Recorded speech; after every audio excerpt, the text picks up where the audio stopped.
Hello, everyone, and welcome to our PLTW hosted informational webinar pertaining to using the KITE suite for PLTW assessments. First, we will look at the Teacher and Administrator portal, also known as the KITE Educator portal, and walk through how to set up a new assessment. Then we will provide you with a demo of the student experience. Finally, we will open up for assessment-related questions at the end of the webinar. Please feel free to submit your questions in the questions and answers section of the webinar at any time. The chat section will not be monitored, so ensure you use the question and answer section instead. Before you can offer an assessment of any kind to your students through the KITE platform, you will first have to install the KITE software. You will also have to add your school's a whitelisting document as well. You can find all technical information and installation guides on pltw.org/software. The Educator portal, which is accessed through My PLTW dashboard, is where you will set up and manage the assessments for your class. You will access the Educator portal by navigating to mypltw.org and logging in. You will select My Sites in the upper left-hand corner, select the appropriate school if needed, select Manage EoCs. This will open up a new tab and automatically sign you into the Educator portal. The first time you access the Educator portal, a security agreement will pop up. You will need to read the agreement, change the selection indicator to agree, type your full name, and select Save. Then select the X in the top right-hand corner to close out of the box. Once you are in the Educator portal, at the top you can see your login name, your role within the portal, your organization, and your assessment program. If you have other roles, you can make changes to your view by choosing other role or organization options from the drop-down menu. If your view is already correct, you can begin setting up your assessments right away. Data is transferred to the Educator portal from Project Lead the Way via API, so you will not need to load this base student data a second time. The student's comprehensive race and Hispanic ethnicity fields are blank by default. Comprehensive race and Hispanic ethnicity are required. In order to enter them, you will need to upload a PNP file. The easiest way to upload a PNP file is to first download a PNP file extract. Click on the Reports tab and then select Data Extracts. Find the PNP Settings Abridged line, click on New File, and choose the file type. The Excel file will allow you to choose PNP options from a drop-down menu and will require you to convert the file format when saving to CSV, whereas the CSV file format requires manual entry using a reference sheet and can be saved in the current file format.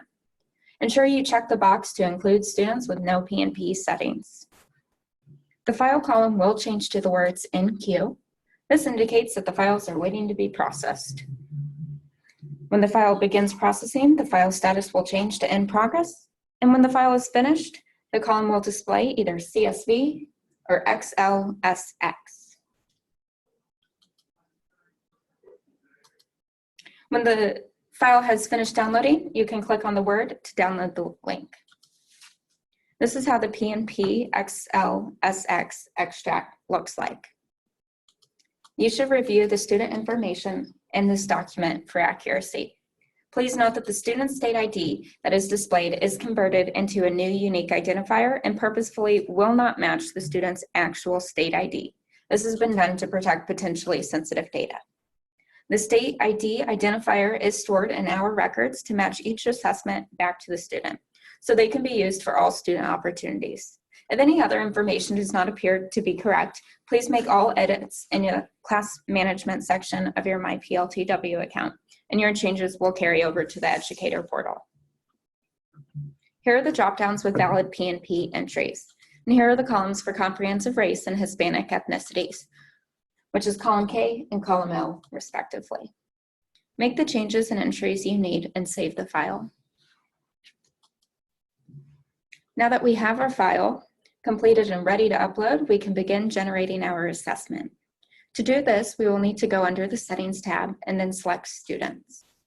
Navigate to Upload PNP tab. Select filters from the dropdowns. Note that asterisks indicate that the field is required. Click on the CSV icon, navigate to your file's save location, select the file, click on open, and then select upload.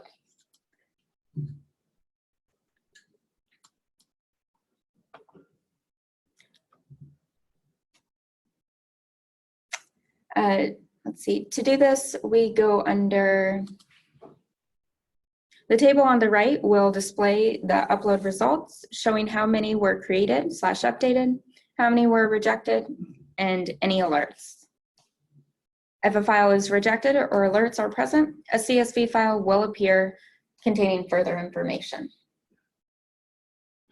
If there are errors or if data needs to be uploaded, open the file and make any changes to the PNP extract, and then re-upload the file. If you need to edit any other section of student data, this will be done in your MyPLTW account. Once all of the student data has been reviewed and completed successfully, the end of course assessments for the students will be available within 24 hours. Now let's look at how you will provide access to the end of course assessment to your students on testing day. Each test is assigned automatically by a batch process that runs nightly. So keep that in mind when a student's information is uploaded into the educator portal. Their assessment will not be available until the following day, so please plan accordingly. The day after the comprehensive race and Hispanic ethnicity is uploaded for all students in the PNP file, students will be able to access the assessments through the KITE student portal. To access the assessments, students need to have their usernames and passwords, and they must have daily access codes for each test section. To retrieve the daily access codes for your students, click on the Manage Test menu, select Test Coordination, and then click on the View Daily Access Codes tab. Select the test day, and the daily access code for the current day are available on this page. Codes for the next day are also available generally after 3:30 p.m. Eastern Daylight Time. Find the course and grade on the table. Again, asterisks indicate that the fields are required.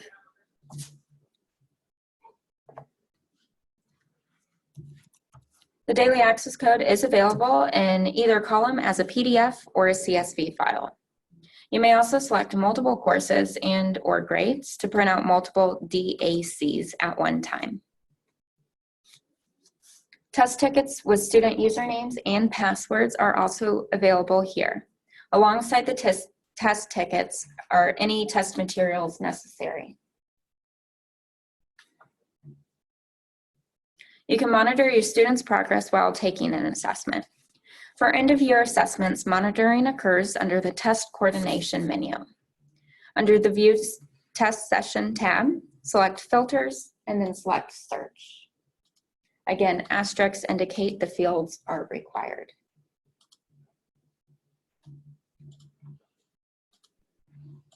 Please note that the selection box is to include completed and included expired tests as well. Select Search when ready. Click on the test session name you want to monitor, and then select the Monitor Session tab. Read this table using a key at the bottom. A full circle indicates that the question is answered. An empty circle indicates that the question is unanswered, and a double asterisk indicates that the question was not available on that particular test. The second part of the KITE suite is the KITE student portal, which is the application students use to access and take assessments. This is a program installed on the student's testing device, and the installation instructions can be found on pltw.org/software, which we did cover at the start of this webinar. The student portal is a secure testing program which locks out all other programs on the device.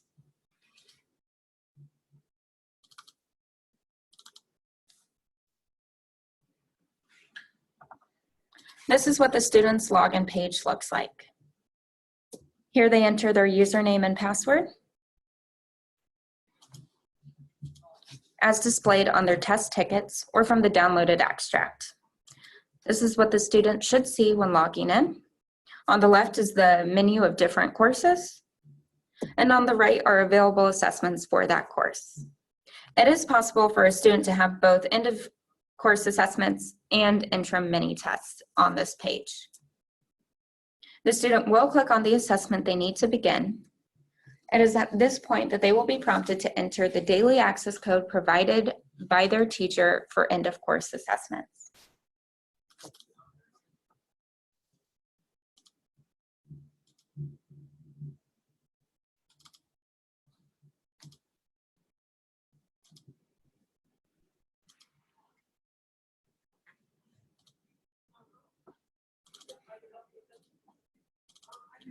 Please hold on a moment while we bring up the Kite student portal so we can walk you through what it looks like.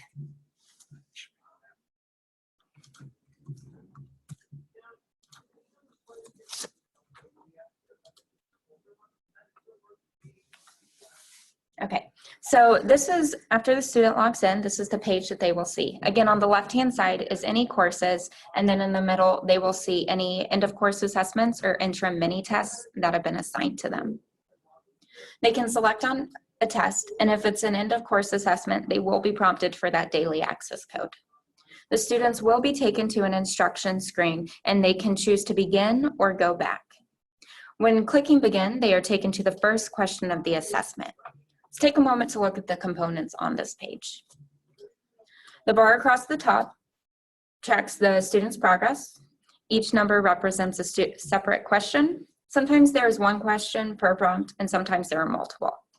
A gray box indicates an unanswered question. A green box indicates an answered question. A blue box indicates the question was flagged for review. A white box represents the question that the student is currently on. On the left-hand side, we can see the toolbox, which can be expanded and collapsed. Tools may be different depending upon the content of the assessment and any P&P settings selected. The tools on your screen represent some of the most commonly occurring. The highlighter, the eraser, striker, and notepad occur on every assessment. Other examples of tools include the scientific calculator and guideline. If a P&P for magnification or color contrast was uploaded, these may also be present on the toolbar. The library provides permitted reference material, and in this case, the engineering formula sheet. The bottom bar has two sections.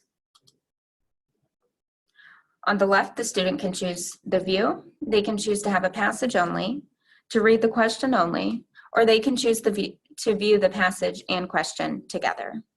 On the right-hand side of the bottom bar is the navigational bar, though it should be noted that students can navigate by clicking directly on a question as well.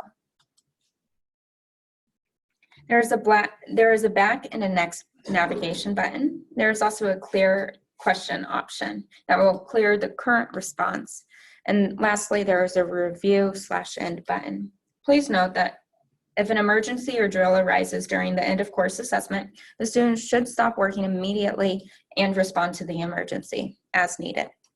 Their answers are automatically saved to our servers, and when they return to their exam, they will be able to pick up where they left off. If enough time elapses, the test times out. The testing coordinator can simply contact our Solution Center to have the test reopened. In the main screen or pane, a help icon is there as well to provide further instruction for each question.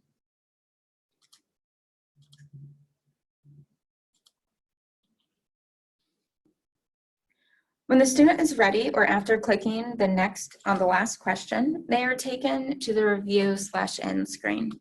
On this screen, questions that are green have been answered, questions that are red have not been. Flags show the question boxes for questions that have been marked for review. The test taker can immediately navigate to any question by clicking on the question number. When satisfied, the student can select End.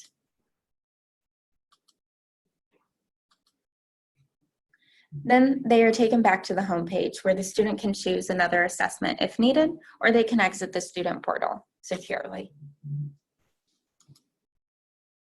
Now that we have walked through how to set up the student tests, as well as an in-depth look at the student experience, let's open up for questions.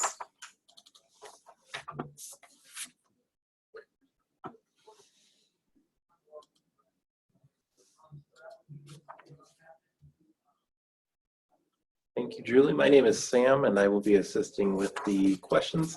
So please feel free to add those to the questions and answer panel in the webinar. We'd be happy to begin taking those questions for you.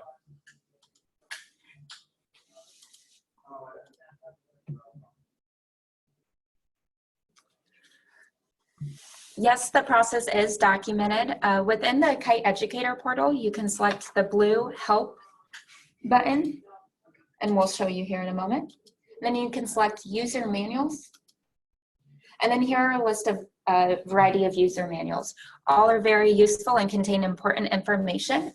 The main one I wanted to bring your attention to is bullet number 3, the teacher view. This is going to walk you through everything that we did within this webinar and more. There's even pictures that help walk you through the process.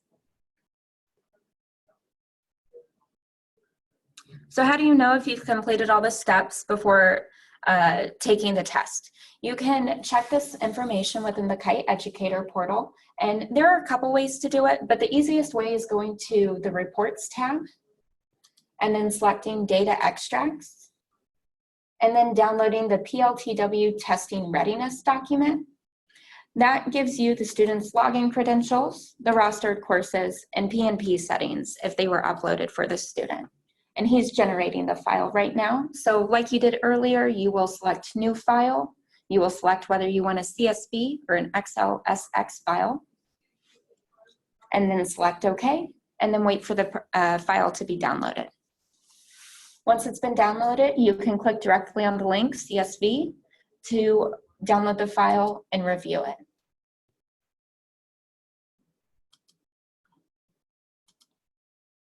Within this Excel file, it'll list your students, and then columns L and column N will tell you if you have uploaded comprehensive race and Hispanic ethnicity.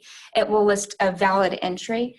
Ours are currently blank, which indicates that comprehensive race and Hispanic ethnicity have not been uploaded yet for this student. It also gives you a check mark by the course that they are rostered for and can take the end of course assessment for.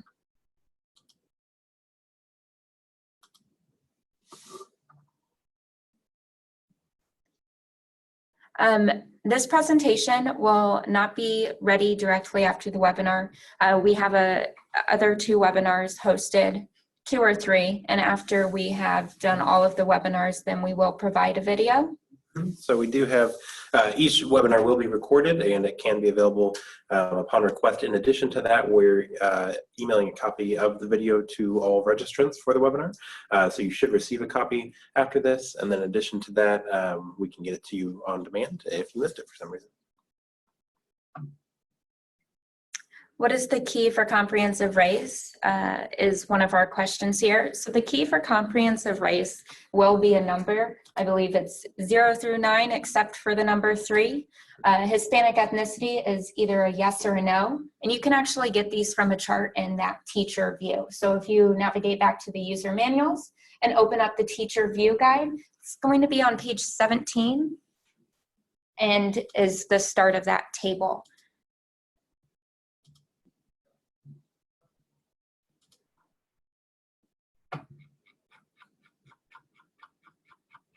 So page 13 is the start of the PNP process, and then on page 17 is the start of, page 17, sorry, is the start of the PNP process. And then here is the table, and on the last page of the table is where you will see valid entries for comprehensive race and Hispanic ethnicity.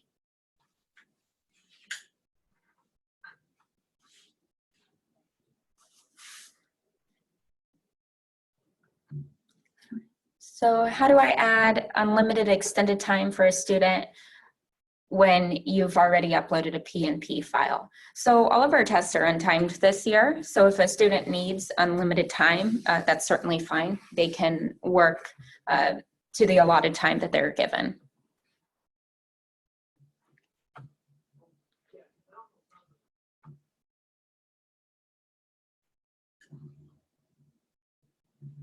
So we have a question asking if we will get any typed directions.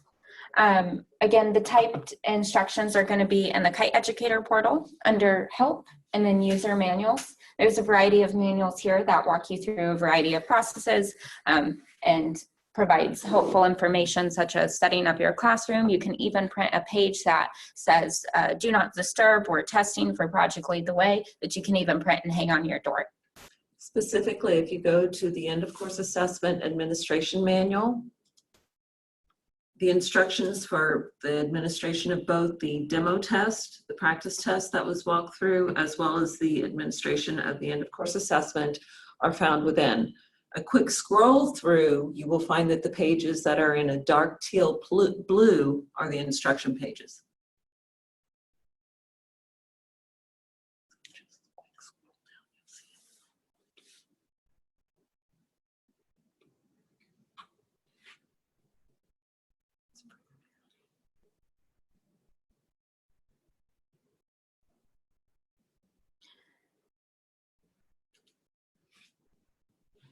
I didn't have that one.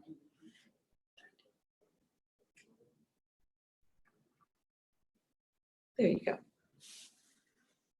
And on the demo, these are the directions for the practice test or the demo test, and you see that you can find the login information for the demo test on this page also.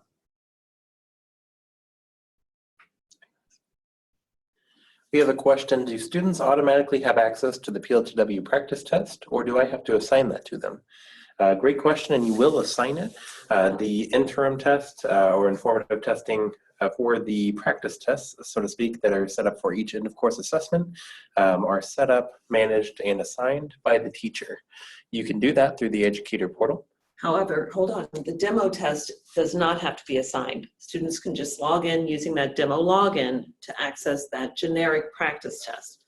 But the interim assessments, as you were saying. Right, so if you are wanting to practice to make sure that they are familiar with the platform and know how to utilize all of the tools and feel comfortable in the testing environment, then you can use the demo test, which anybody can use. They don't need it assigned to them, as everybody will use the same credentials. Those are, again, found in that assessment administration manual, but also we'll note them here, which is that the username is lowercase demo.1 and the password is uppercase DEN as in den 65. You can plug that into the student portal to do the demo test, and that will allow you or your students to walk through the assessments platform and make sure that you're comfortable with all components of the testing platform. Now, if you're wanting to assign curriculum-related practice questions, you can do that as well. This is found through the interim tab in the educator portal. You'll start with the build or select a test button. Here, you will simply select build test using existing tests, and then the course that you'd like to build a test for. In this case, we use aerospace engineering. Then you'll search for the tests available. You'll notice multiple clusters of questions here. If you click the eye icon, you can see the questions that are within each of the question clusters. Currently, there are at least 3 question clusters for each course that we offer at PLTW. We are adding more in the coming weeks, and we expect to have up to 10 per course available. Each cluster has a variety of questions within it, so even one cluster of questions will be an adequate practice test to use for this interim testing tool, and will have a good will be a good gauge of their understanding of the content before the end of course assessment. Once you've selected the ones that you would like to add,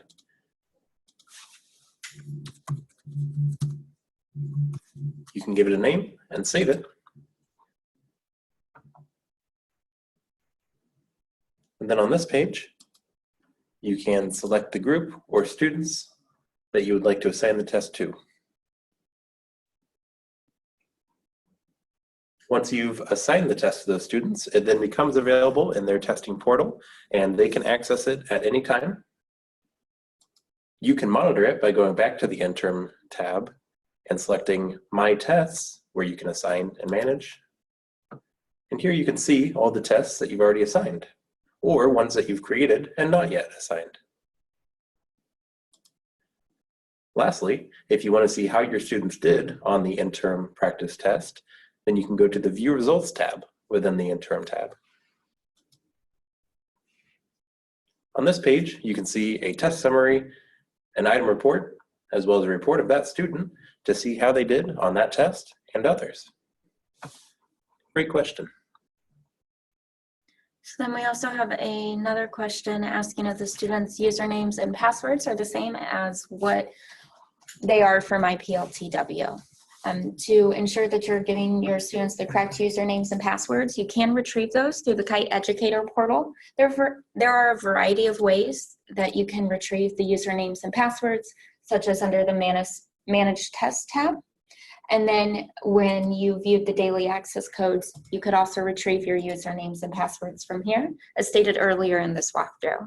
You can also access them through the Reports tab and selecting Data Extracts, and then downloading either the PLTW Testing Readiness document, the PLTW Student Login Username/Passwords document.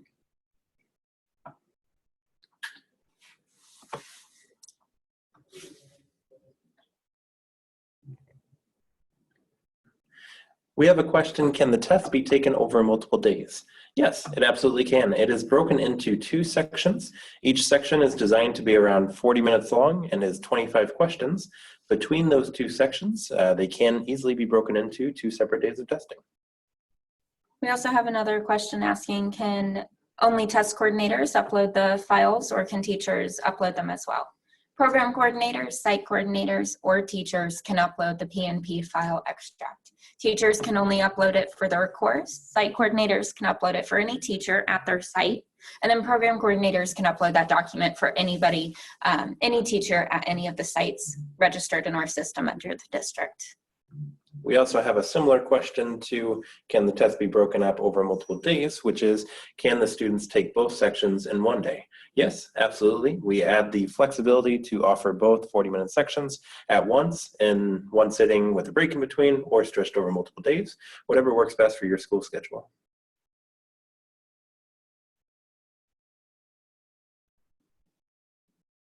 So we have a question asking how students, if someone is absent, how do you handle that situation? You simply can have them take the test when they return to school. You will need to ensure that you print the current day's daily access code and provide it to the student. As long as they're registered in my PLTW, that information will be brought over into Kite, and they will have a test ready within their account.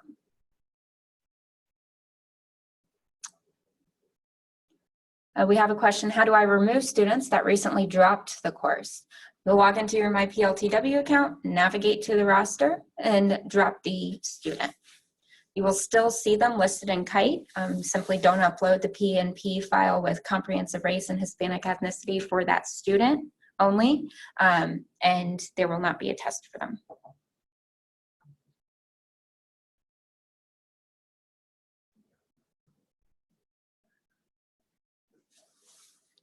Thank you. Great questions so far. We are scanning over the questions and making sure we don't answer any duplicates, just to be mindful of everybody's time. There's a question regarding the purpose of the rostering process.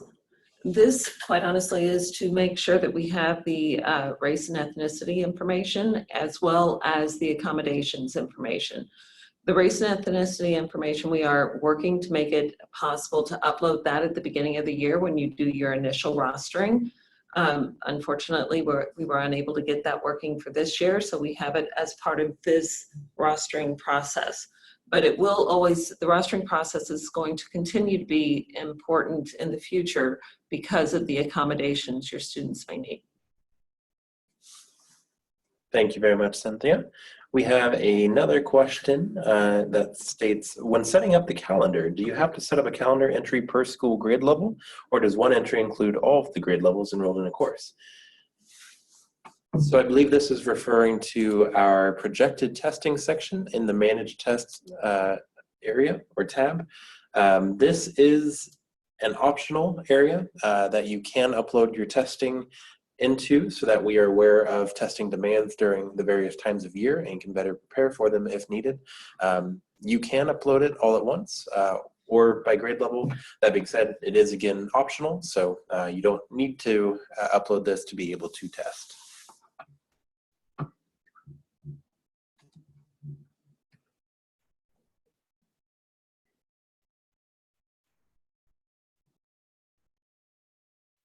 So we have a question referencing comprehensive race and Hispanic ethnicity. Someone indicated that their PNP file is blank with those fields. By default, that information is blank because that's not entered in my PLTW. It's entered within the Kite Educator portal. So when you first download the file, the information won't be there. You will need to use the teacher view or appropriate guide to find valid entries, enter them into the file, and then finish the upload process. And again, those need uploaded at least a day in advance for the test to be ready for the student on the following day.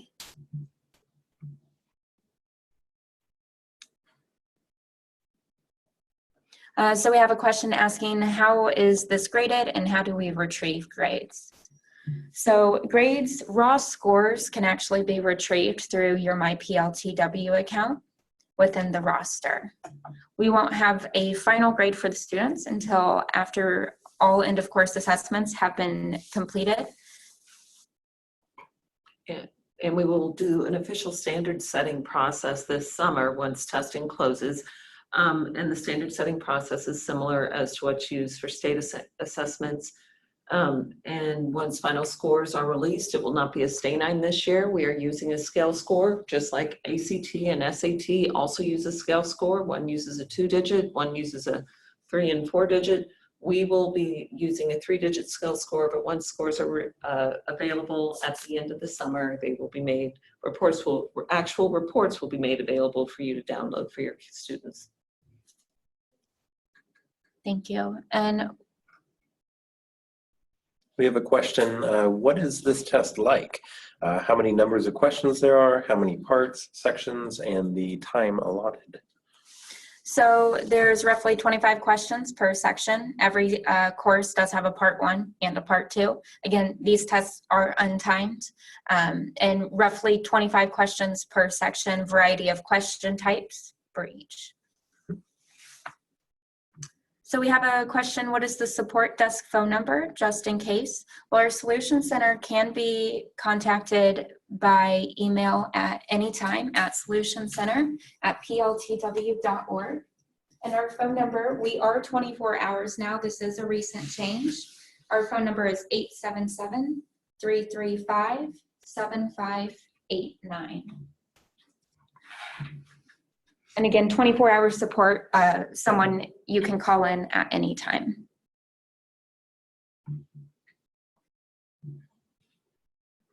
Are students allowed to save and return to the test later on if needed? The answer to that is no. Once they have started a section, they will need to complete it at that time. The only exception to this is if there is an emergency or a drill, the student can leave and respond to the drill or emergency as needed. If their test does time out during this time, then you can contact the Solution Center to have it reopened. On any normal terms, so we would not want the student leaving the test mid-section and returning to that same section. So we have a question that asks, how long does the EoC take? Roughly 40 minutes per section. So 80 minutes in total. Again, it is untimed, so any time restrictions or limits would be proctored locally at your school, but it is designed to take 80 minutes. So we also have another question that they printed the testing readiness CSV file and they don't have any students on this file. Ensure that those students are rostered in MyPLTW first, and then we use API to bring those over into the Kite Educator portal. If you've rostered them in MyPLTW and you're still not seeing them on that testing readiness extract or the PNP file or some of those other files, you can give our Solution Center a call 24 hours or send us an email and we can look into that issue further. It does kind of sound like an isolated incident there. We have a question noting, is this just for the 2019-2020 school year? On the website, they noticed it is listed under the 2019-2020 software. It is not just for next school year, it is for the current school year as well. This is how you will test in this school year for the end of course assessments you're likely approaching right now. It will be available for 2019-2020 as well, which is why it is listed for next year's software under those updates. So we have another question where someone has seen 2 usernames and passwords for the same person. And they want to know if this is going to be an issue. Well, first ensure that they've been rostered in MyPLTW correctly, that their first name is in the first name column, that their last name is in the last name column, as needed. Then within the Kite Educator portal, I would download the testing readiness extract to ensure that they have been rostered with the appropriate course, that you'll see the check mark by, say, IED, if that's the course that they were rostered for, and that you upload the comprehensive race and Hispanic ethnicity for the student. You could simply just not use the duplicate entry of the student, but ensure that you are giving them the correct username and password that links up to the appropriate course that they're going to be taking. If you have any questions about which one to use, you can certainly call into our Solution Center. We can take a look at the file and help determine which one to use and if there's a larger issue.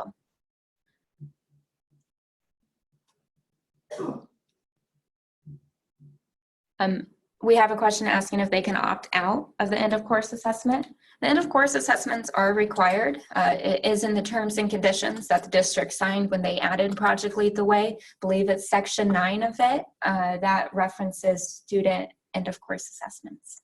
Absolutely. And moreover on that, there are many student opportunities that are available to students who have completed the end of course assessments and scored well on them. These different opportunity types vary from certifications, college credit, competitions they're eligible for, honors programs, tuition waivers, preferential admission, scholarships, etc. So there is a vast array of benefits available to a student once they've taken the end of course assessment and scored well on it. We definitely would not want to prohibit or prevent any of our students from being eligible for those opportunities simply by not giving them the chance to take the exam. And it doesn't hurt them by taking the exam either. Exactly. There can be no negative detriment to the student.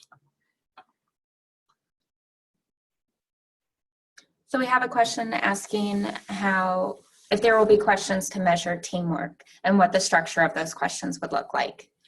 There will be questions to measure our transportable skills that involve teamwork, communication, professionalism, ethics, and so forth.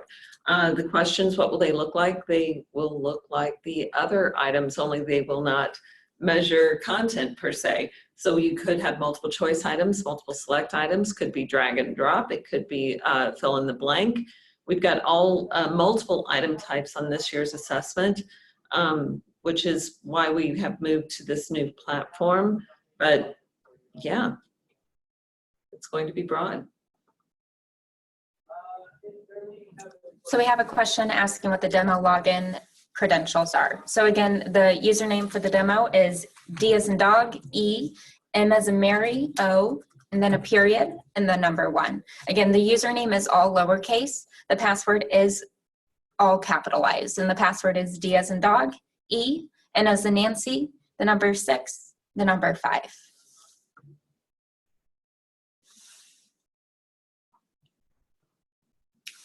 We have a question, are students able to use their own calculator and printed formula sheet, or do they have to use the ones provided in the assessment? They can definitely use the ones provided in the assessment. They could also use their own calculator and printed formula sheet. However, there are a few stipulations. The calculator needs to be clean, ensuring that the student has not stored any additional data outside of the basic functions of the calculator on the calculator. It needs to be wiped of any additional data or programs that are on the calculator to prohibit any additional answers or information being stored on the calculator. In addition, the printed formula sheet needs to be a PLTW provided or approved formula sheet with no information outside of what we've already provided listed on that formula sheet, and should also be collected at the end of the exam to make sure that there's no additional content written on it. So we have a question, is comprehensive race required for students to be assigned an end of course exam? Yes, the comprehensive race field is required. And again, that needs uploaded at least a day in advance for the test to be ready for the student on the following day. Now, the interim mini tests or practice tests, you can assign those to the students before uploading the PNP file. There's a question, so what is the highest score a student can score? Well, it depends on if you're talking about the raw score or the skill score. The raw score is the amount the student got correct out of the maximum number of points available on the exam. So the highest score they could obtain is the highest amount of points available on each exam, which will vary based on exam. The scale score, however, will be a scaled score that has not yet been determined what the official range of numbers will be yet, but the highest score they could achieve would be the top of the scale.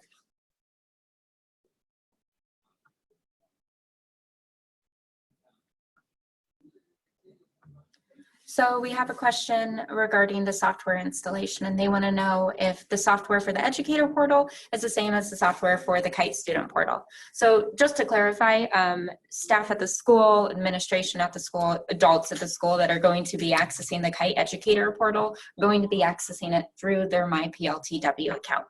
You're going to log into mypltw.org.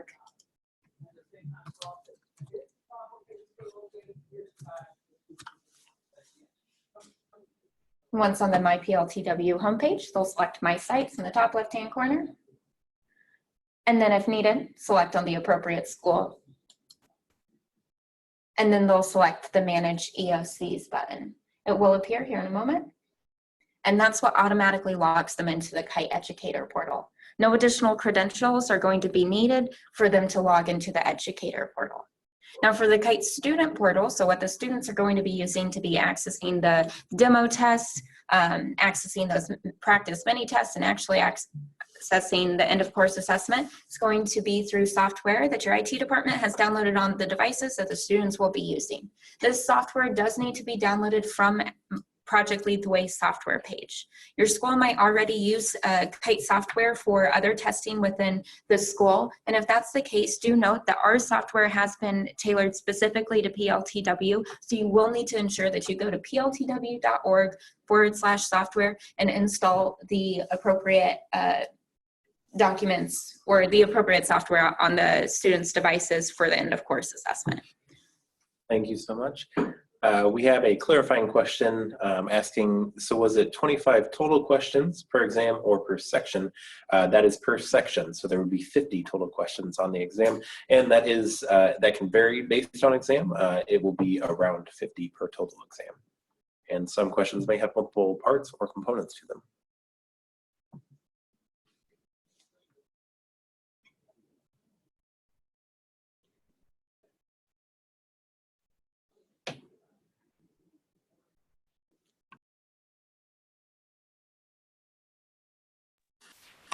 We have a question. I have seniors that have to take the test early. Do they have to be uploaded on a separate list, or can they be submitted at the same time as the rest, but taken on a separate day? You can upload the PNP file for all of your students at the same time, preferably as early as possible. So when you upload it for your seniors, you can go ahead and do the entire class. Having some students take it earlier than other students will not affect the other students in any way. You'll have a different daily access code provided every day until the students take the exam and thereafter. So as long as you provide the appropriate daily access code on the day that they will be taking their exam, they will be able to access the end of course assessment with no issue. We have a question stating that they're able to download the testing readiness abstract, but they don't see the option for the PNP settings abridged file. I would suggest calling into the Solutions Center and having us take a look at the account and the credentials that you've been, the role you've been provided within MyPLTW for further investigation. We have another question. Will I receive the scores for my students within a week, or will I have to wait until the end of the semester? You will actually receive the raw scores within 24 hours of when the student completes the test. Those are available in the EoC results section of MyPLTW. So you go to MyPLTW and log in. You'll go to My Sites and then your site, and you'll see EoC results.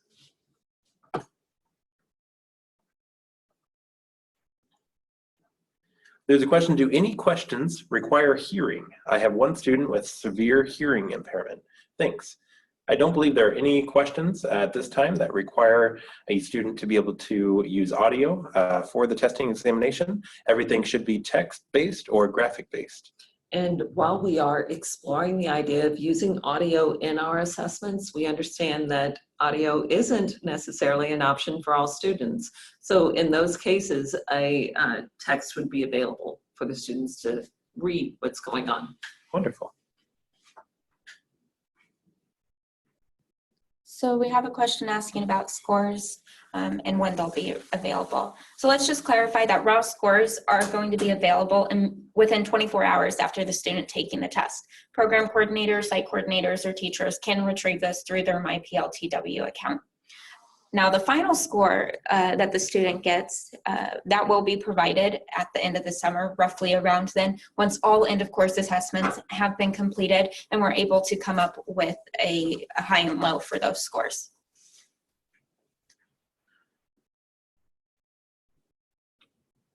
We have another clarifying question relating to the student opportunities we were discussing.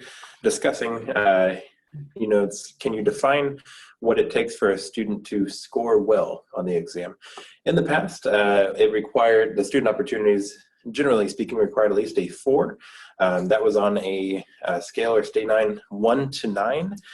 So out of 9, they just had to get a 4 or higher to be eligible for all student opportunities. For the new test, until standard setting occurs, and standard setting will be looking at those skills that students need to have attained when they complete the course, and will involve educators, people from industry, as well as experts from higher ed, reviewing the test, reviewing the skills required by the course, and determining what skills students should have attained when they complete the course. So to define what that score is now, or what the minimum is now, is honestly premature. Standard setting will happen at the beginning of July. We hopefully will have final results by the end of July, early August. So we have a question here stating that their students are rostered in MyPLTW. The testing readiness file, though, and student login file looks good as well. However, their PNP file is blank. They want to know what their next steps are. I would suggest calling into Project Lead the Way Solution Center and having us look into your account and that specific file, as this seems like an isolated incident. If they're rostered in MyPLTW, we do use API. That information should automatically be pulled into the Kite Educator portal. Then we also have another question. How do I schedule my end of course exam? And they want to set up the daily access codes for May 1st, 2nd, and 3rd for makeups. So just to clarify, end of course exams aren't scheduled in advance. You can use the under managed tests and then projected testing section. You can set up the calendar for when you plan to test. This gives us an overview of when everyone will be testing on high volume days or low volume days. It also gives your school an overview of when you guys will be testing as well. Again, that section is not required. It is highly encouraged, but you don't need to schedule it here in order to give the end of course assessment. And so if you wanted makeup days for May 1st, 2nd, and 3rd, you could, on the day of the test, or the day before, as long as it's after 3:30 p.m., you could retrieve those daily access codes to provide to the students on testing days. So really the only thing you need to do in advance before an end of course assessment is upload the PNP, install the software, roster them in MyPLTW, upload the PNP file with comprehensive race filled in for all students, and upload that at least a day in advance, and then retrieve daily access codes. Great answer, Julie. Thank you so much. I would like to clarify that even further because I know this can be a sticking point. So the daily access codes are available to you every day. And so once your students have had their comprehensive race and Hispanic ethnicity uploaded, their assessment can be assigned within 24 hours. The daily access code will be there every day regardless of whether your students are going to be testing or not, and it will change every day. So as an example, we've had at least 24 hours of notice, so our daily access codes are already available, and we could have any of our students in any of our classes test as soon as today. We also have tomorrow's daily access code available to us right now, since it's currently past 3:30 p.m. Eastern Standard Time. Every day there will be additional daily access codes generated for the new day. So if I had a student that was supposed to test tomorrow, but they don't test until Friday, then that's perfectly fine. You don't have to tell us, you don't have to change anything. You will simply go into the daily access codes tab and find the daily access code on Friday, provide that to the student, and they can log in using the daily access code to gain access to that assessment. And some additional information too with daily access codes, they're per course, per part. Yes. Great clarification. So as we noted earlier, there's section 1 and section 2 of every exam. They do have separate daily access codes. That is to prevent the students from working ahead farther than you would like them to. So that way, if they're only supposed to take section 1 on a certain day and section 2 on another day, they are unable to work ahead until you've given them that daily access code for section 2. We have a question: how does this new score affect the college credit from the various higher ed institutions? So as Cynthia noted earlier, we are currently doing standard settings and will continue to do so as we see the end of course assessment results come in. Those are being determined with all of our partners to offer student opportunities at higher ed organizations or any other organizations currently offering student opportunities. Once we've determined what the standards are and what adequate or proficient scores are, then those opportunities will then be made available accordingly. We have a question: what are the testing window dates? Currently, it's already open, so you can test as soon as today and as late as the last day of this school year, which we can consider to be the end of June. So since the end of June is a weekend, the last day you would likely test would be June 28th of 2019. So we have a question asking if there is an option to have a printed copy of the test for IEP students requiring a hard copy. The answer is yes. You will need to call into the Solution Center and let us know so that we can send you a test within a reasonable time. And we need at least 2 weeks of notice on that. So we need adequate time to be able to prepare that and mail it to you. Make sure you receive it and have everything you need before testing day. So please give us at least 2 weeks of notice if you need a paper and pencil copy of the test.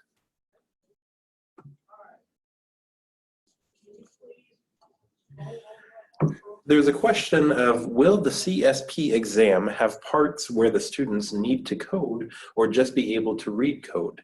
So the CSP exam will be a direct result of the CSP curriculum. It will be covering the same content that's in the CSP curriculum. So they will need to have all skills learned in the CSP course.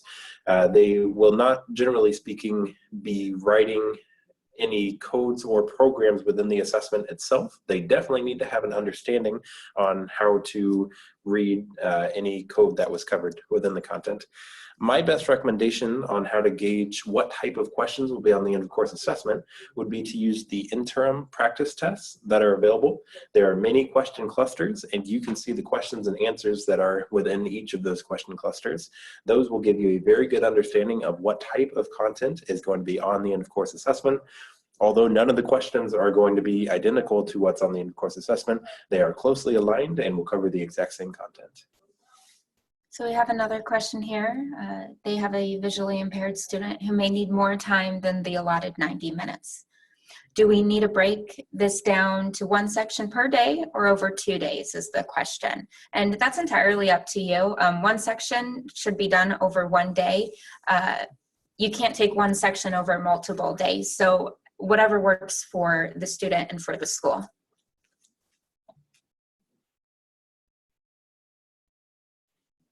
We have a question: how will students be informed of their scores? And the answer is the teacher will have access to the score within 24 hours. The teacher can then provide the scores to the students.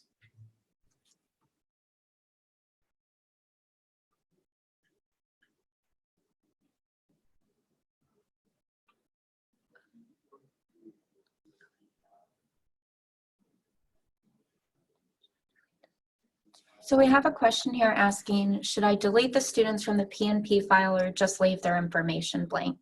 And this is regarding duplicates in a roster who did not drop from the MyPLTW account. Well, first ensure you drop them from MyPLTW if it is truly a duplicate, but you're not to delete any information from that PNP file. Correct. So you'll simply leave those lines blank. You don't want to change the information on the PNP, as it is the same template that the system will be looking for. So we wouldn't recommend changing anything in any column other than the comprehensive race, Hispanic ethnicity, or the PNP accommodations available. Those are the only columns that you will want to manipulate and change the data within. Once you've updated those and left blank any students who will not be testing for any reason, then you can re-upload that, and the data that had been filled out for all students that will be testing will be taken into account, and those tests will be generated if we have their comprehensive race and Hispanic ethnicity. And if you do notice any issues, say with the student's first or last name, you can edit that information within your MyPLTW account within the roster, not within that PNP file. If you edit the information in MyPLTW, we do use API to carry that information over, and it will be updated. We have a question surrounding the curriculum or content covered on the assessments, so wanting to know if there are outlines or concepts lists noting which components are covered on the end of course assessment. Yes, all of these resources are available in the teacher's guide of every course within end of course assessment. You will find these in the section called Assessment Resources. We have another question about what is a passing score to PLTW? What do we consider a pass? Project Lead the Way does not operate on a pass-fail basis. We will provide the raw score for you to interpret in your own way, as well as the scale score once we have more tests submitted to be able to set the standards and understand what the scale should appropriately be set to.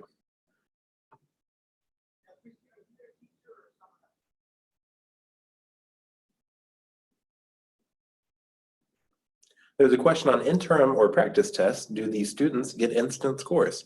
Yes, as soon as these students are done with the interim test, the teacher can then go into the interim section, which I will show you on your screen. Oh, already, yeah. You'll go to the interim section and you can go to view results.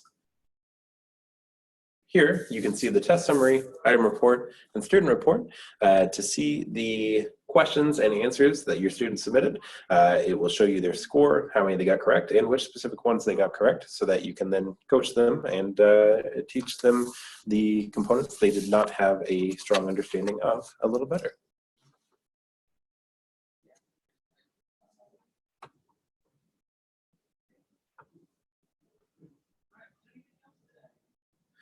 We have a question, so why is ethnicity so important for the rostering of students?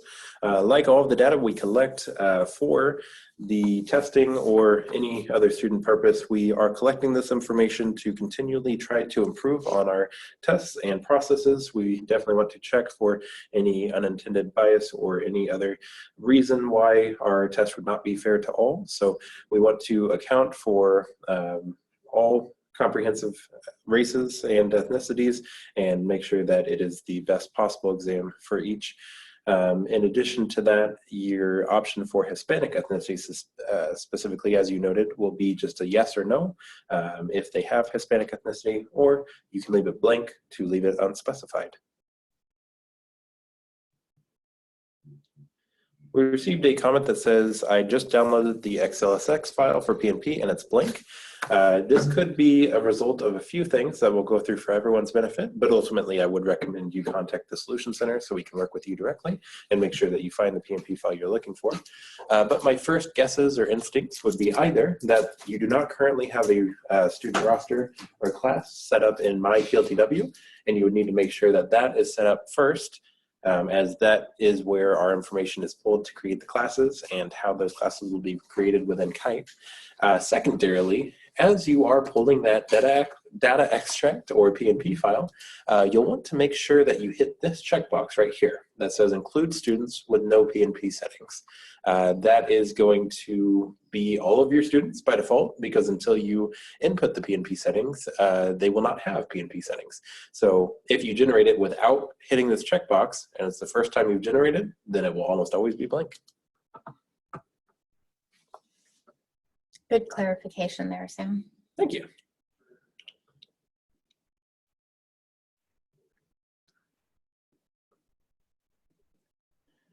We have a note that we installed the Kite portal today, and the login page had the login in the middle of the screen instead of on the right-hand side. Is this going to be an issue? I would recommend just testing the technological requirements of the platform, making sure everything's working properly by using our demo account. Make sure you can see all components. It sounds like there may be an issue of the screen not displaying correctly. Perhaps some of it is out of perspective of the screen. Ultimately, I would recommend you also contact the Solution Center so we can make sure everything is set up properly. We could even run a remote session just to make sure that everything looks correct and that you don't have any issues on testing same day.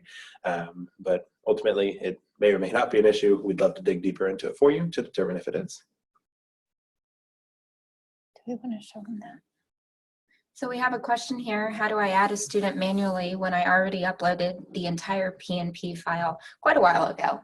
So you can add the information for one student individually, either through that PNP file, PNP settings abridged file extract that we went through earlier. Simply just enter the information for that one student and then upload it, or you can edit this information in another section. So within the educator portal, you want to select on the settings tab and then select students. From here, on the View Students tab, you will select the appropriate state, district, and school as needed, and then select Search.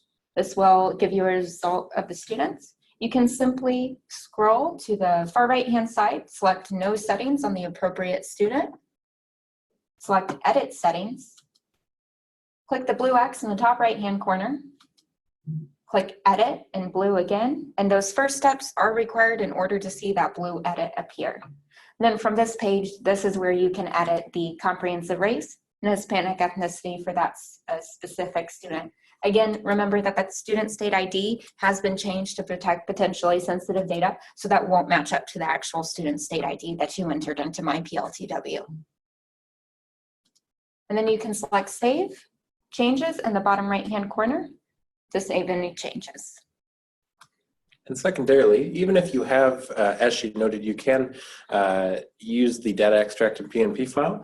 And even if you've already uploaded the entire thing before, note when you generate this file again, it's going to have the information that you input the first time already pre-filled on it. So you won't need to change anything for any of the other students. So although it seems like doing the whole PNP file again is a larger process, you'll really just be opening up that file, changing the one line that you need to change, saving it, and re-uploading it. That would then make the changes to your students.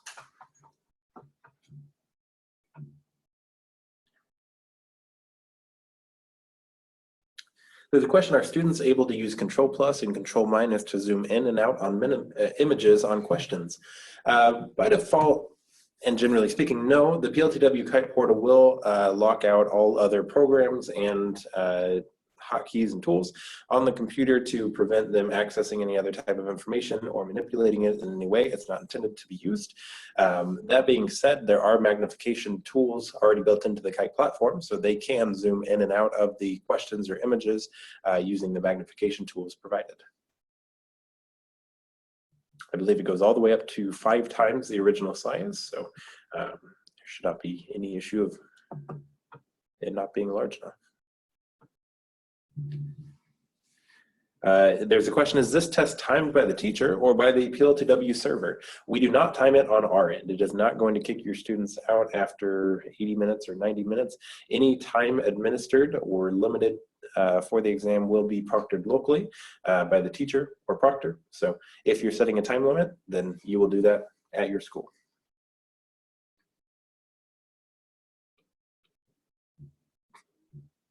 There's a question, how do we get paper copies? Again, contact Solutions Center, either by email or by phone.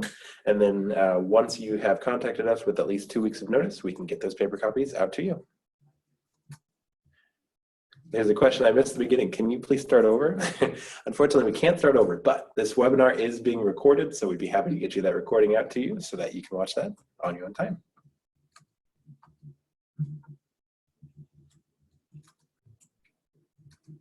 There's a question, hi, do we still have to send the advanced parent notification email to families before giving the end of course assessment? No, that is not required.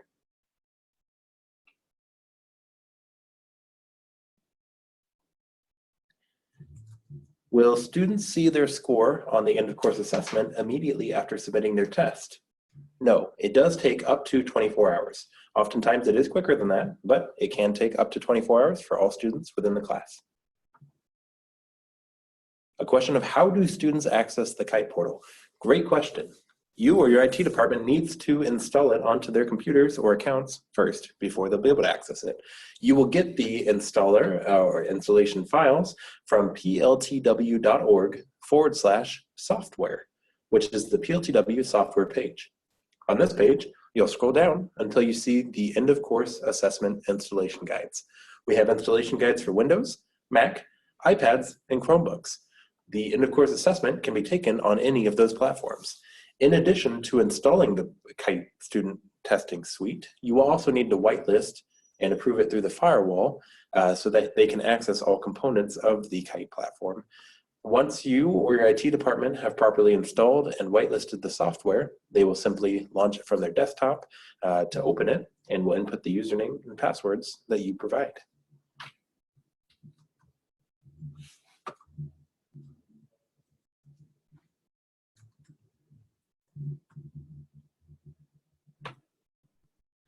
We received a question noting, it appears as though you could answer 1 out of 9 parts of one question, but the question is marked as complete in the review pane. Is that correct?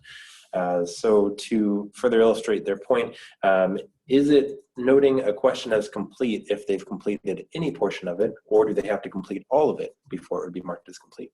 It will mark it as complete once they've completed any portion of it. So if they are unsure about certain components of a question, they will want to flag that for review so they can go back to it to finish it. If they've completed any pieces of the question, it will be marked as complete because they've provided an answer. So we have another question here asking if they can upload the PNP XSXL file in advance, so before the 2 days of testing.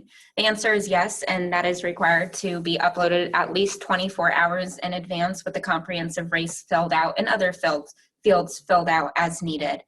Again, upload at least 24 hours in advance. You can certainly upload it whenever you're ready to retrieve and enter that information.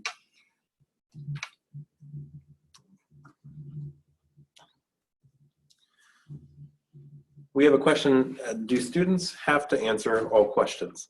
They don't, but they would not receive a score for the ones they don't. So it definitely is beneficial to try or attempt to answer all questions, as it could only benefit their score.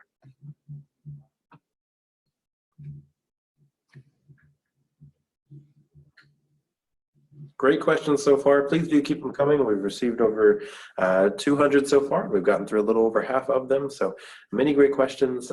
We are continuing to read these and scroll through any duplicate questions so we don't re-answer any.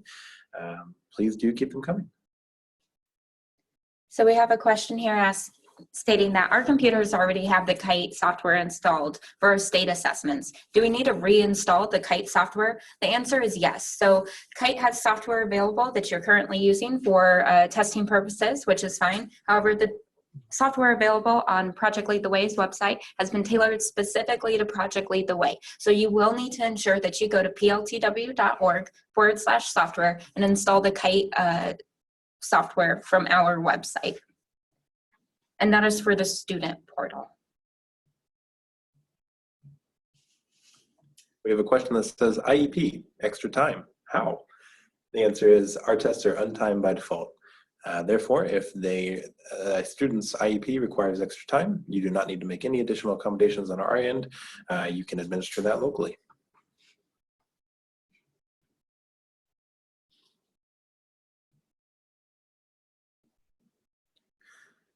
There's a question, which we have already touched on briefly, well, really at length, but is there a practice test students can access to see the Kite portal before taking their EoC? Yes. So again, they can use either that demo, if you would just like to show them the tools and features and environment of the testing platform, or you can assign them an interim test, which will both make them more familiar with the content and also help them become more familiar with the testing platform itself.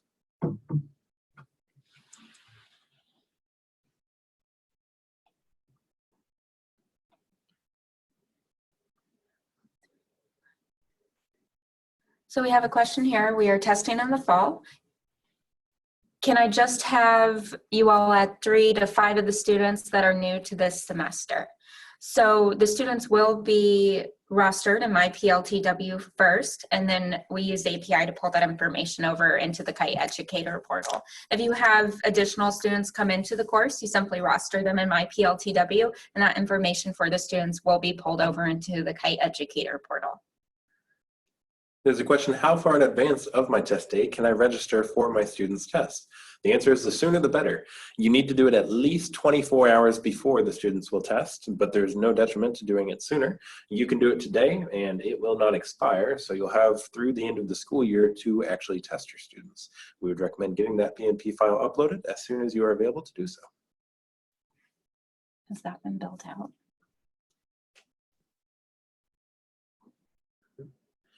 So we have a question. I have students with IEPs who get tests read. Will the program read the questions?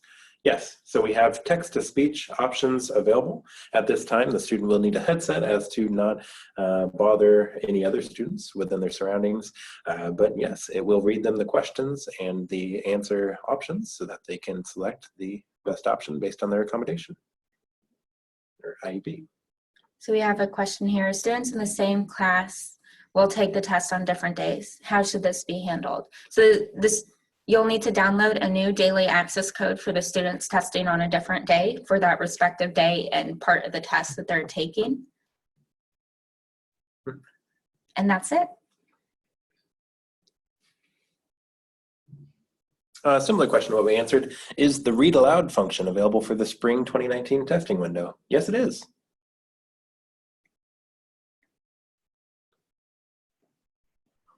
There's a question, what is the first step to accessing this test? For that, I'd like to bring up this graphic. So we've broken it down into 4 easy steps here. The first step is to make sure that the Kite student portal is installed on all student machines. This is how they're going to access the test, and sometimes it can take a little bit of time to work with your IT department and make sure everything is properly installed and whitelisted. Therefore, we recommend doing this step first to make sure there's no complications on testing day, and then you're not trying to install the software as the students are trying to test. Secondarily, you need to make sure that your roster is uploaded in MyPLTW so the class can be carried over to Kite and created. Then you'll want to upload your PNP file with the comprehensive race and ethnicity. We recommend 2 days before the test. It needs to be at least 24 hours ahead of time. And then the morning of the test or the day before, if you would like them sooner, you can print the daily access codes that your students will use to access the exam. So we have another question here. I also need to know about students with IEPs for extended time. How do we go about setting this up?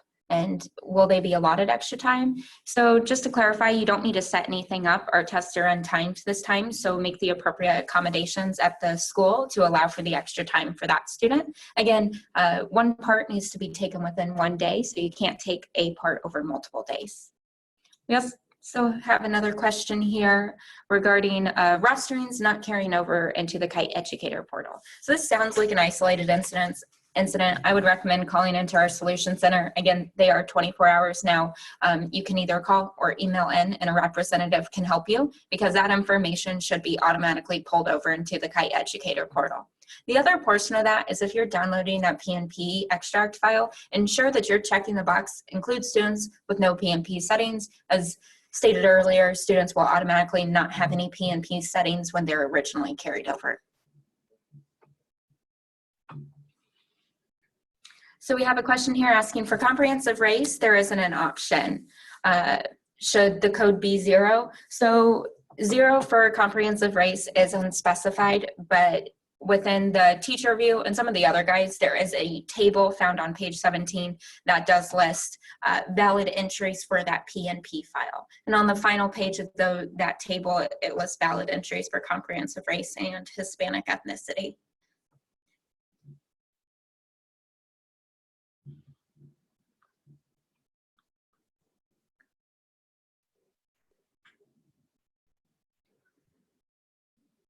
So we have a question here, will we need to distribute the formula sheet? I don't believe it's required to distribute it to the students. They can access it through the Kite student portal for the appropriate tests. They will have the appropriate formula sheet there. You could, however, print the formula sheet and give it to all students before the test as well. Just make sure you print all pages. We had a teacher unfortunately make a clean copy last year and only printed one side of a 2-sided page.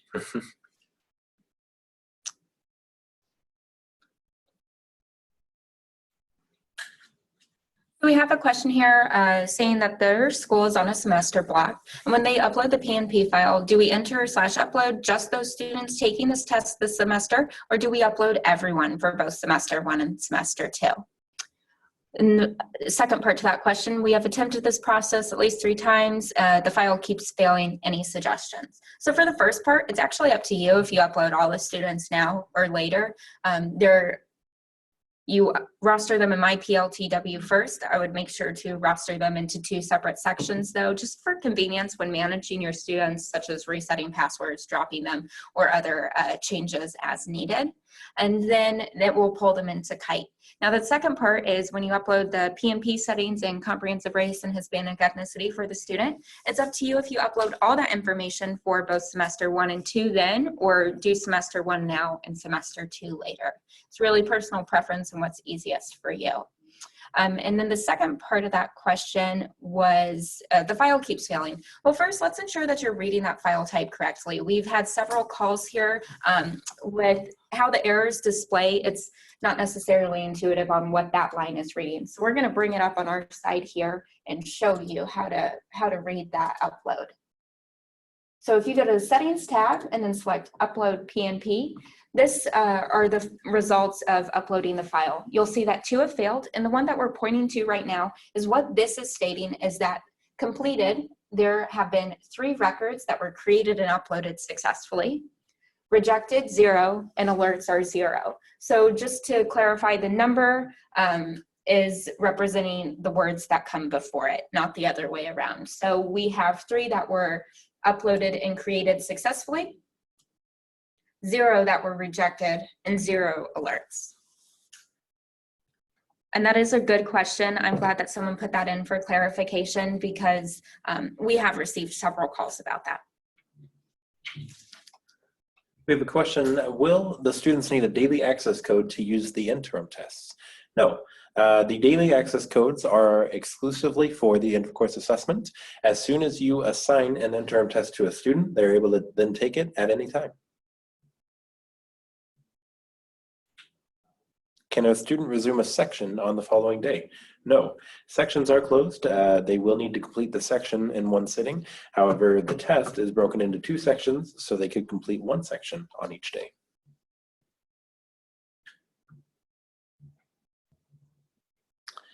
If a student needs more time for each section, can we just contact you to reopen the test? So again, they're not timed, so they can continue to work in them until it is cut off on the school's end. However, yes, if a test times out for any reason, you can always contact the Solution Center. If the test was not meant to be closed yet, we can always reopen it for you, as long as we're still within the school year. We have a question asking about daily access codes and if they can be used over multiple days. The answer is no. So daily access codes are course, part, and day specific. New daily access codes need retrieved every day or the day before after 3:30 p.m. Eastern time.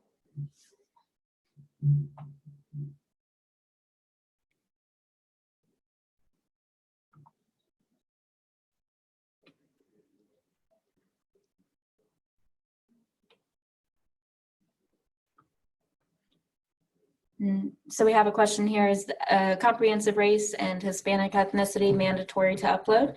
The comprehensive race is mandatory to upload into the system for the end of course assessment to be ready for them.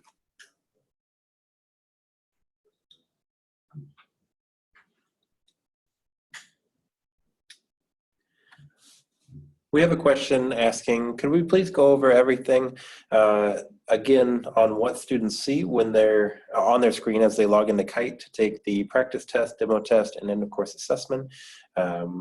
They'd like to look at the whole process over again. If we have time at the end, we may be able to go through that again. Otherwise, I would recommend you will receive a copy of this recording of this webinar as it is available. So by tomorrow, you should receive to your email, because you're a registrant of this webinar, a copy of the webinar. I would recommend watching that section again. Otherwise, if we get through all the questions, we'd be happy to go through it again.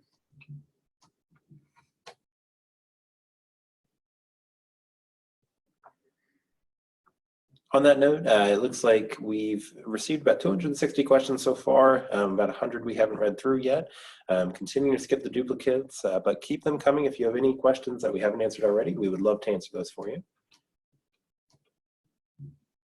We have a question here asking if we could repeat the help desk phone number. We could go ahead and do that for you. Our phone number is 877-335-7589. And again, we are 24 hours. You can also email into the Solution Center at solutioncenter@pltw.org. And if you do have any technical related questions, you can always select option number 2 on the menu to be directly routed to our tech support. We have another question. I am a program coordinator. Should I have received an activation email to be able to access the Kite Educator portal? No, it is going to already be a component of your MyPLTW account, and it will use single sign-on from MyPLTW to access the Kite portal. So all you'll need to do is log into your mypltw.org account, select My Sites, select the site that you'd like to manage. As a program coordinator, you may have multiple, and then the Manage EoCs button.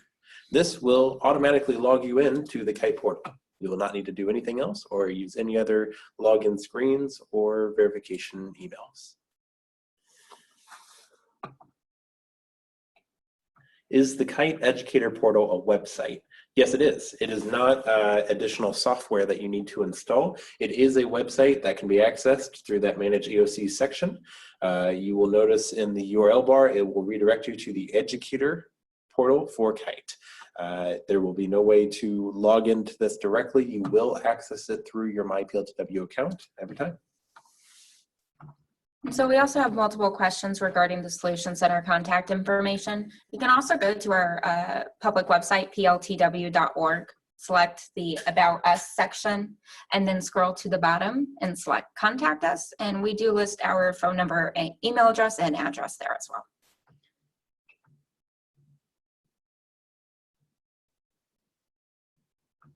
A question, when can we begin giving the exam? I have students that are completing school and leaving soon.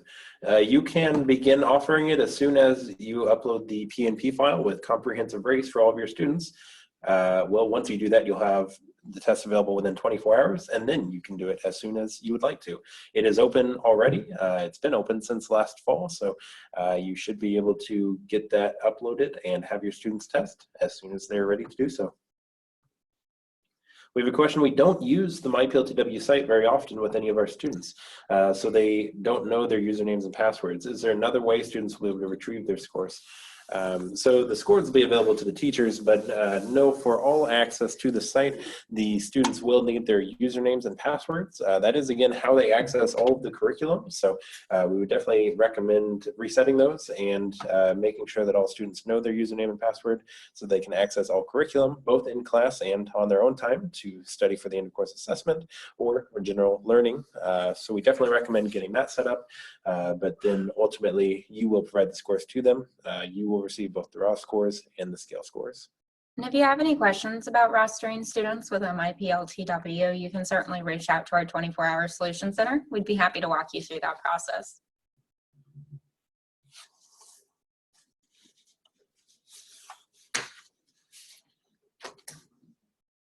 We have a question here asking if students can put the software on their computer. If the school allows for that, then yes, the student certainly can. The software from our Project Lead the Way website just needs installed on the computers.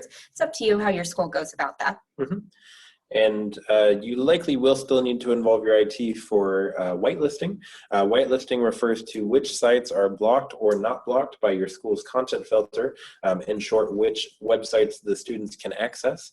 And so generally speaking, a student would not have access to that level of administrative management.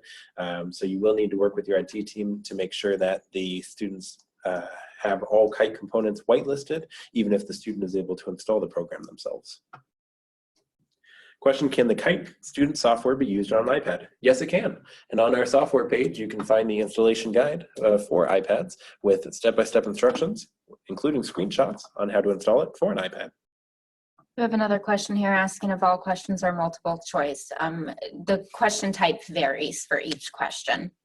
Correct. They are specifically not all multiple choice. We've put in great effort into going away from the constructs and constraints really of a multiple choice only test. We want to create a very intuitive and revolutionary type of assessment that does a better job of gauging their knowledge rather than having a 25% chance of getting the question correct. Will the raw score be available after the test? Yes, within 24 hours, the raw score will be available. What kind of device will a student need? Will a Chromebook suffice? Yes, it will. So again, it can be done on any Windows machine, desktop or laptop, any Mac machine, desktop or laptop, any iPad, as long as they meet our computer specifications, and any Chromebook, as long as they meet our computer specifications. Is the question amount the same for all courses and all curriculum? No, it does vary by course. Generally speaking, it is around 50 questions per course, but that does vary. One could be 48, while another course might have 52. It will vary, but all be around that same 50 question total amount.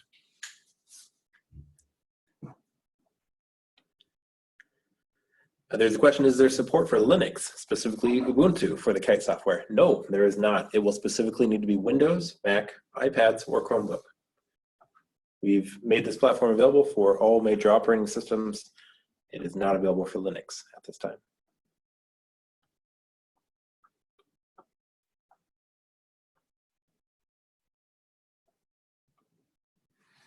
We have a question here asking, are students still able to receive college credit if they earn a high enough grade on the end of course assessment? Yes, they can receive college credit. You can find those opportunities on our student opportunity page on our public website, pltw.org.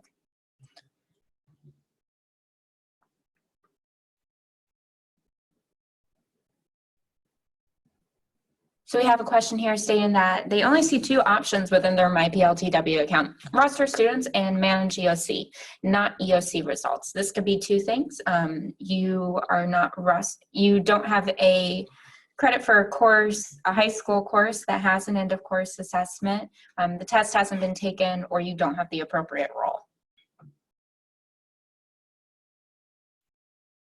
We have a question, what are the next 3 steps that you recommend I take when we complete this webinar? I would say install the Kite software, make sure your classes are rostered, and upload that PNP file. That should really, in short, complete everything you need before testing. But then if you have extra time, it never hurts to make sure all of your student data is correct and that everything looks appropriate.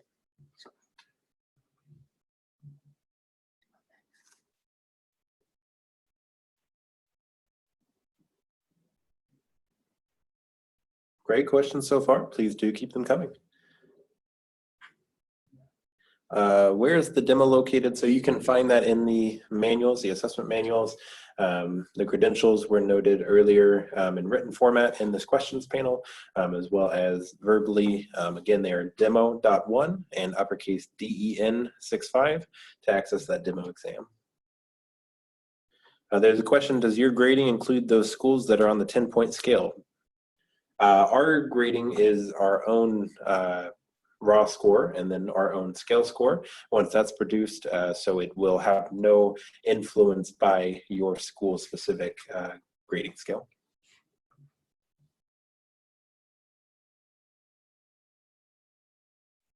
There's a question, where do we upload our updated PNP files? I missed that part. Great question. In the Kite Educator portal, you'll go to the Settings tab, Students, and Upload PNP. You'll upload it right here.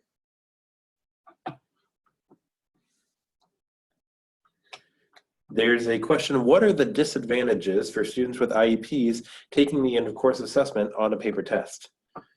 There shouldn't be any disadvantages. It really comes down to which course. The test is designed to best assess the students on their skills with these unique items. However, for example, with computer science, taking a computer science test where they are in class doing everything online obviously would be out of step with the class curriculum to suddenly give the test paper pencil. So and it would make one question, why are you doing a paper pencil test for a student who does everything online in class with a computer science course?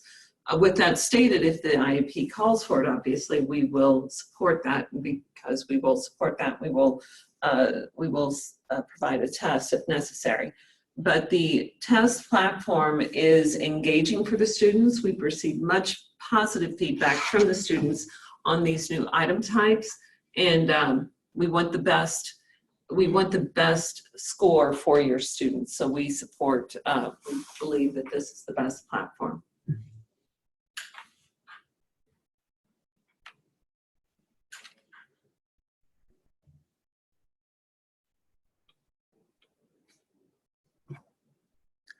There's a question, is the practice test, which you're referring to the interim test, required to complete? Or is this something that the students can take multiple times? No, it is not required to complete. You can assign that to your students, or you can opt not to. Can it be taken multiple times? Yes, absolutely. You can have them take the same question clusters multiple times, or you can assign different clusters. So you could assign every cluster at once and have them take that multiple times if you choose to do so.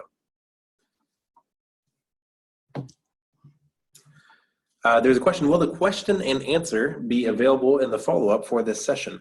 Yes, it is available on demand. We will not be sending it out by default. Something to note, we are answering all the questions verbally, so even with the question and answer transcript, you would see only the questions. So the webinar may actually be a better place to refer to for any of those questions. If you wanted to recap using the recording, you can jump back to that specific question and take note of the answer. So we also have a question here. I uploaded the PMP file without comprehensive race and Hispanic ethnicity. Do I need to re-upload the file with the fields filled in? The answer is yes. And just something to clarify, the system will accept the file if you leave those fields blank. However, you do need to enter comprehensive race for students that will be taking the test at least 24 hours in advance in order for the test to be ready for them. So although it does accept the file, it's still a required field to be filled out with a valid entry. And that's a great note, as just because the, sorry, I'm pulling it up here. So just because the file did not say that it had anything rejected does not necessarily mean that all of your students are good and ready to test, because if you did not submit anything, then it will not kick it back. It's not invalid, it's simply empty. So that student, if there's no comprehensive race indicated for them, then they still will not have a test generated yet. So you will need to check and make sure that all of the students have a comprehensive race that have been input for them. Without that, they will not be able to test. The reason why it will accept it with blank columns is because, again, if you have a student that's left the class, you can simply leave that blank to not generate a test for them.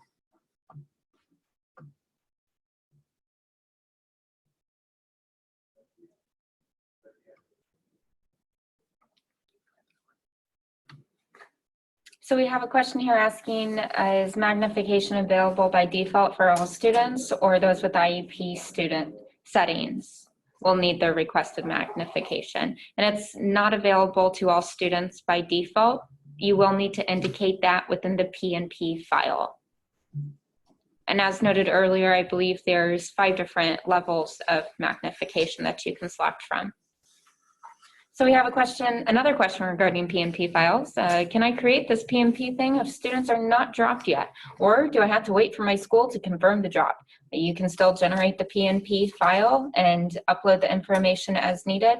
Whether the students have been dropped or not, they will still be appearing on that PNP file. If they're dropping the class, you can simply skip the field and not upload that information for the student. You could also enter the information for the student, whatever is easier. We have a question, what if we don't know their comprehensive race? We would definitely recommend consulting your school's database. Official information on the student is better than guessing. You can also use unspecified. If you don't have that information available to you at your school, the 0 option in comprehensive race will indicate unspecified.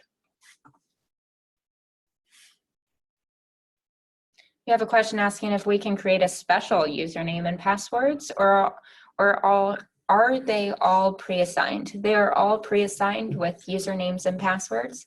Generally, it should be pulling over the same username from my PLTW but the password will definitely be different. I would encourage you to download the extract from the Kite Educator portal with the student username and password and provide them to the students. Similar question to my previous one, where do we find the comprehensive race and Hispanic ethnicity for each of our students? That will be in your own school's database. We do not have that information, which is why we're asking for it in this file. So you will find it in your own school's database and then provide it through the PNP file. Where do we find the whitelist for Kite? Great question. On pltw.org/software. You'll find the installation guides and the whitelisting information. We have a question stating that they used yes and no for ethnicity and they were rejected upon upload. I would take a look at that failed file to verify the rejects and the reasons, and then also ensure that you're entering yes and no correctly within those fields. You can use that table within the teacher view to determine what are valid entries for the comprehensive race and Hispanic ethnicity fields. There's a question, how is the test scored that has been administered using a paper and pencil copy? You will send it back to us and we will then grade it. No, the process has changed slightly. That is the old process. Paper pencil tests, you will now receive the test directly from our vendor, University of Kansas, and it will include all materials necessary for returning the test to them for scoring. So once you receive the test, once you administer the test, you will then return it in this secure envelope back to the University of Kansas, and they will score it for you. Perfect. So don't send it to us. Send No. it to University of Kansas.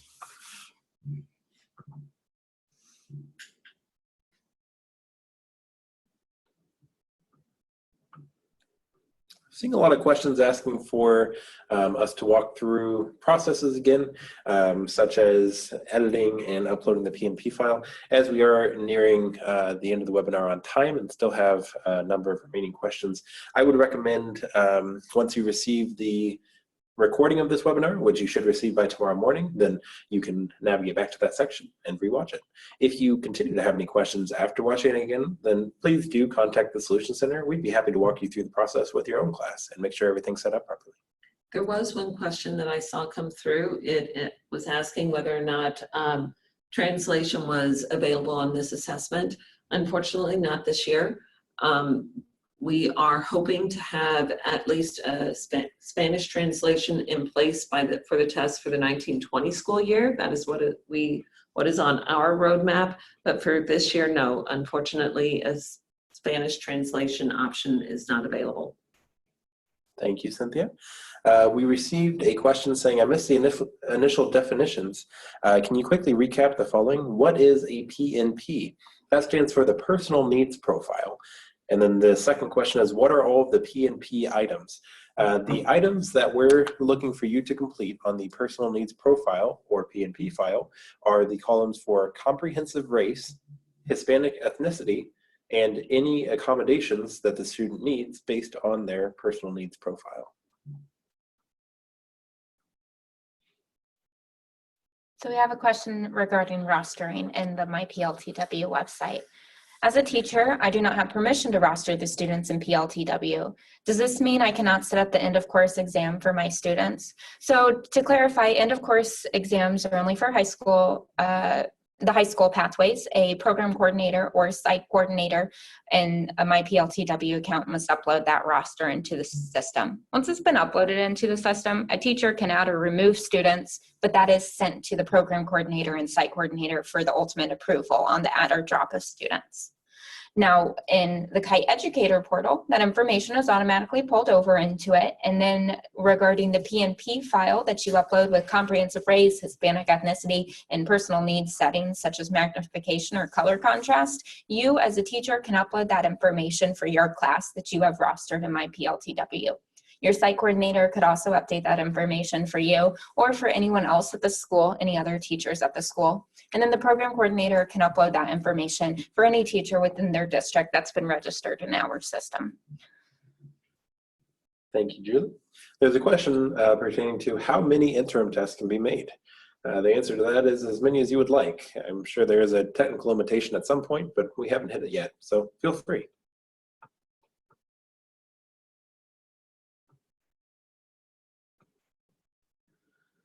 There's a statement noting that in the past, only PLTW advocates had access to all of the access codes. The teachers have access to the access codes as well as the site or program coordinators. So any of the three of those individuals at the school could, and that could be more than three people as well, have access to those daily access codes so they can administer them to the students whenever proctoring that exam.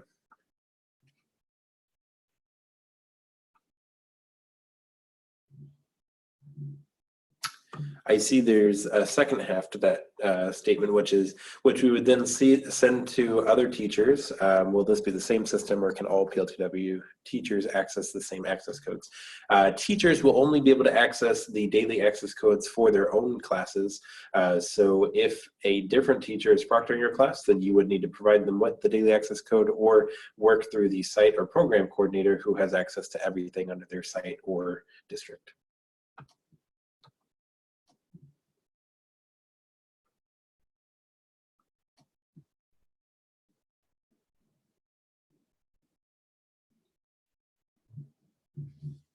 Great questions so far. We're continuing to scan through and look for any unique or new questions.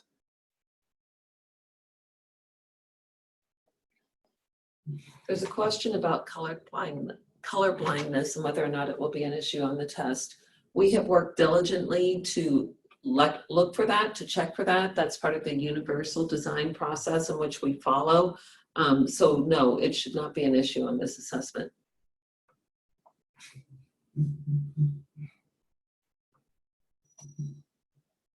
There's a question, can students see all the answers for the interim questions? No, they can complete the interim tests and then you can see how they did. You can coach them as to what the right answers are, but it will not just give them a list of all the correct answers, no.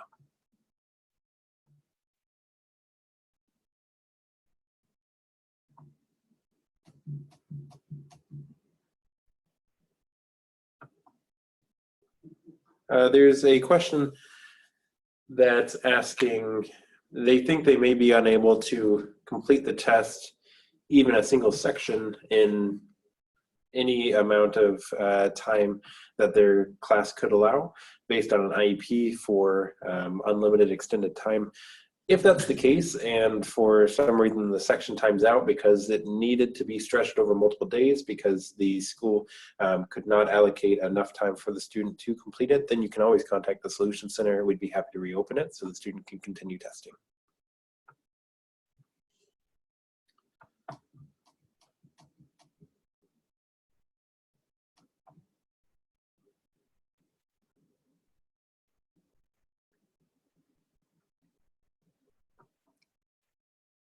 So we have a question asking that they just downloaded the kids' names for POE and IED and they're in the same file. There's no issue with that, and they should be in the same PNP file. It pulls all the students that it can that you have a roster in MyPLTW for if you're at the teacher level. If you're a site coordinator, you're going to pull all students at the school that have been rostered in MyPLTW.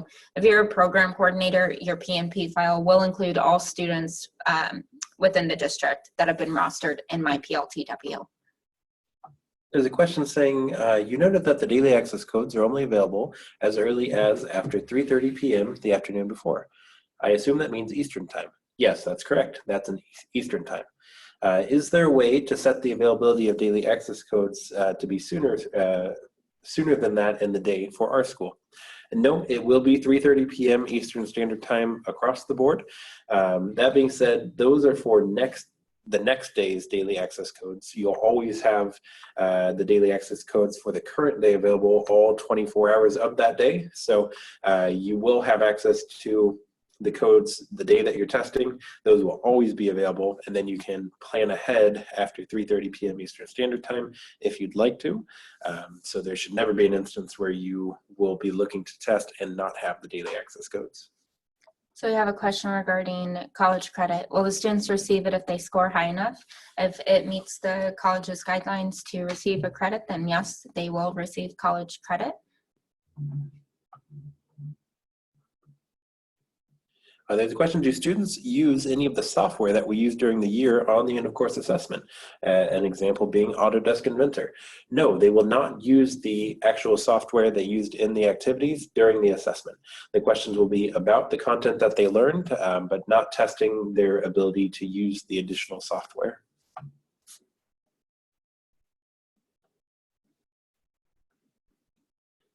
There's a question, is there a CSE end of course exam?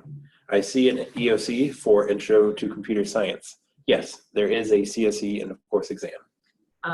But yes, there is a CSE exam, brand new course. The ICS, the Intro to Computer Science test, however, I will point out is multiple choice only. This course is sunsetting after this year. We have moved the test into this new platform. However, it is still the old format for the test, as in straight multiple choice. Great question. There's a question, can ESL students use any type of dictionary or translator? Yes, they can. If it is a component that's already built out and that they're using for their curriculum, then they may be able to use it in partnership with the Kite platform. I would recommend contacting the Solution Center so we can get more information on which tools they're currently using, so we can troubleshoot compatibility with the Kite platform and how it can best be used in the classroom. There's a question, which colleges offer credit to students who score high enough? You can find that on our Student Opportunities page. You'll start on pltw.org, and then under the Experience PLTW tab, go to Student Opportunities. On this page, you can filter the student opportunity type to college credit and see all of our universities that are currently offering college credit for various programs. You can click the Learn More button on the right-hand side to get more information on what scores they require, which courses they offer it for, what type of credit it would translate to, and any additional terms or conditions that they may have surrounding the opportunity.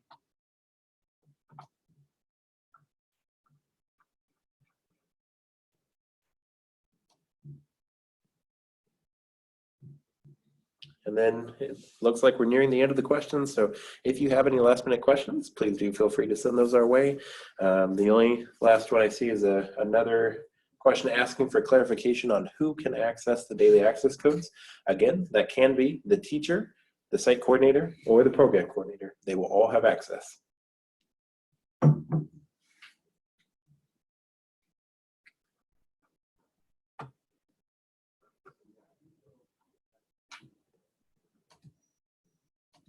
There's a question, do we have to use the PNP abridged file to upload the comprehensive race and Hispanic ethnicity? Yes, that is how you will upload it. Alternatively, you could do it individually by student, but that would, generally speaking, take much longer. So I would strongly encourage using that PNP abridged file. That would be your best and quickest way to upload the comprehensive race so all of your students can test. Okay, and so that's all the questions we received. Thank you so much for joining us. Again, you will receive a copy of the recorded webinar probably by tomorrow morning. If you have any questions, do feel free to reach out to the Solution Center. If you'd like us to assist in walking you through setting up your first class, guiding you through any step of the process, we would love to. That's exactly what we're here for. We would love to get that information in front of you and guide you through the process. Well, thank you. Have a great rest of your evening.